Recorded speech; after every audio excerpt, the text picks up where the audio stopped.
Selamat sore, selamat hari Sabat. Kita bersyukur kita masih diberi satu kesempatan untuk mempelajari firman Tuhan pada Sabat hari ini yang berjudul Merindukan Lebih Banyak. Mari kita berdoa lebih dahulu. Maha besar Allah Bapa kami dalam surga, Allah yang kami sembah, kami puji dan kami muliakan. Bapa, syukur terima kasih kami panjatkan kehadirat-Mu. Selama 6 hari Tuhan telah menyertai kami, melindungi kami, bahkan menyelamatkan kami sehingga pada pembukaan hari Sabat yang suci ini kami mempunyai satu kesempatan untuk belajar firman-Mu, memuji, memuliakan nama-Mu. Tuhan, biarlah Roh-Mu yang suci saja yang boleh menolong kami untuk membawakan firman ini, agar kami semua boleh mengerti dan kami boleh diberkati karena kasih dan kemurahan Tuhan. Mengampuni semua dosa, kekurangan, kelemahan kami.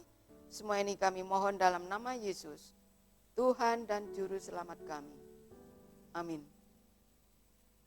Baik, kita akan mengulang sedikit hal-hal pelajaran sekolah Sabat kita pada hari-hari yang lalu. Poin yang pertama, keseluruhan sejarah Israel adalah seumpama perjalanan Kristen kita dengan Allah. Sebagaimana Israel dilepaskan secara ajaib dari perhambaan orang Mesir, kita juga sedang dalam perjalanan rohani. Dalam pemeliharaannya, Kristus melepaskan kita dari perbudakan dosa, membimbing kita dengan baptisan, memberikan makanan kepada kita dengan firman-Nya, memuaskan kita dari padang gurun dunia ini dengan kehidupannya pribadi.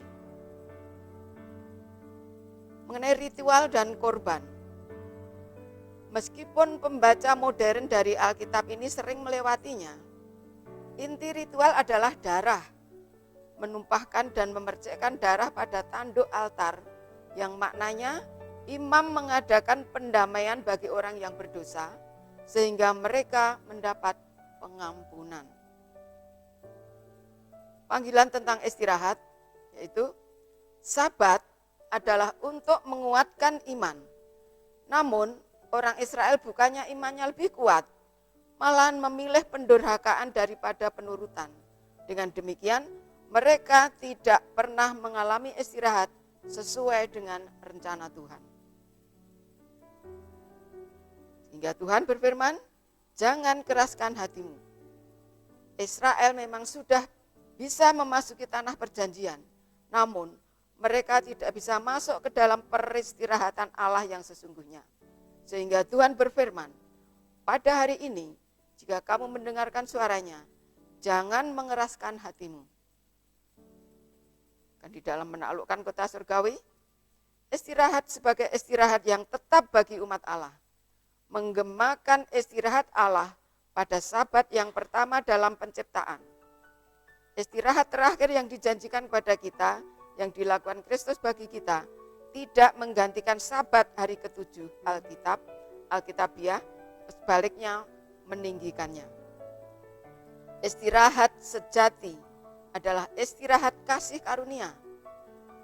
Dalam lengan kasih sayang Dia yang menciptakan kita, yang menebus kita, dan yang akan kembali menjemput kita. Sabat adalah istirahat Allah.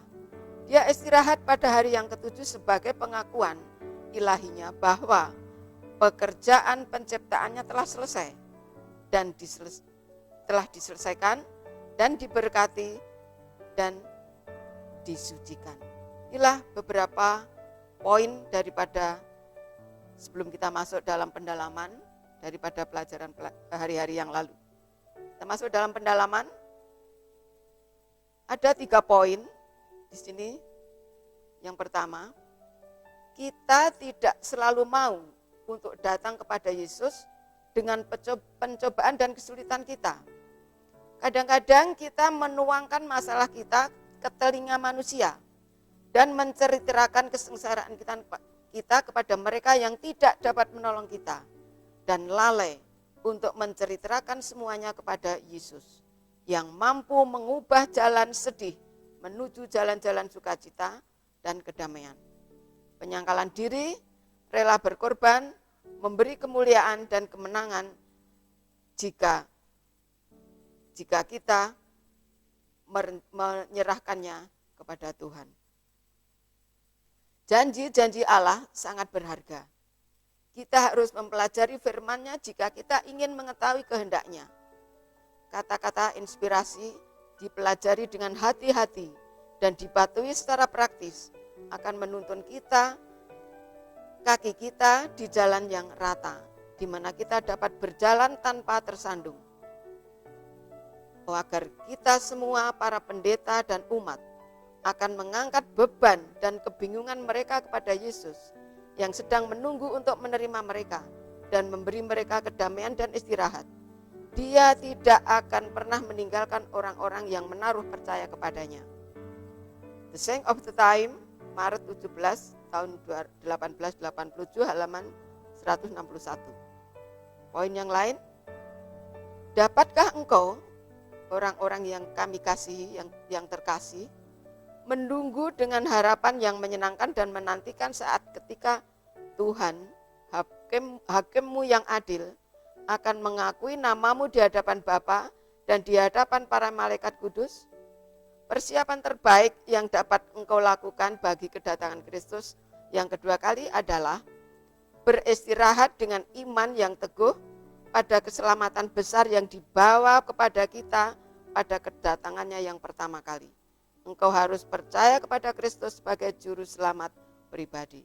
Kita bisa baca dalam buku Our High Calling halaman 368. Luar biasa pelajaran kita pada hari Sabat ini, di mana kita sebenarnya merindukan satu peristirahatan yang lebih banyak, lebih sempurna, dan lebih bisa kita rasakan sebagai umat-umat Tuhan.